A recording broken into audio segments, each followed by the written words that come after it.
અમરેલી જિલ્લામાં state monitoring cell ફરી action મોડમાં. સ્થાનિક પોલીસ ઊંઘતી ઝડપાઈ અને એસએમસીનો સપાટો. અમરેલી જિલ્લામાં દારૂબંધીના કડક અમલ વચ્ચે સ્ટેટ મોનિટરિંગ સેલે ફરી એકવાર લાલાંગ કરી છે.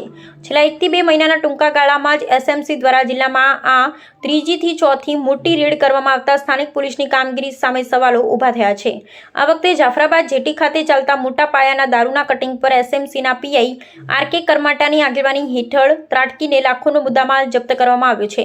ચોક્કસ બાતમીના આધારે જાફરાબાદ તાલુકાના સમાકાંઠા વિસ્તારમાં આવેલી જેટી પર પ્રોહિબિશન રેડ કરવામાં આવી હતી. ઓપરેશન દરમિયાન વિદેશી દારૂની કુલ 6,859 બોટલ્સ મળી આવી, જેની કિંમત આશરે 22.75 લાખ રૂપિયાથી વધુ આંકવામાં આવી છે.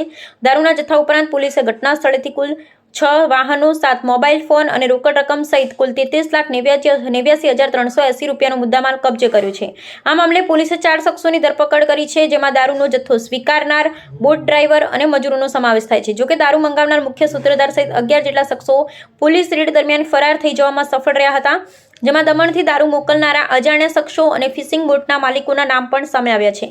આ સમગ્ર મામલે ગુજરાત પ્રોહિબિશન એક્ટની વિવિધ કલમો હેઠળ ગુનો નોંધી વધુ તપાસ તેજ કરવામાં આવી છે. એક બાજુ સ્થાનિક પોલીસની નિષ્ક્રિયતા ચર્ચાનો વિષય બની છે, ત્યારે બીજી બાજુ આર.કે. કરમાટા અને તેમની ટીમ દ્વારા કરવામાં આવેલી આ સફળ કામગીરીથી બુટલેગરોમાં ફફડાટ વ્યાપી ગયો છે. રિપોર્ટર ફારૂક બિલખિયા, અમરેલી.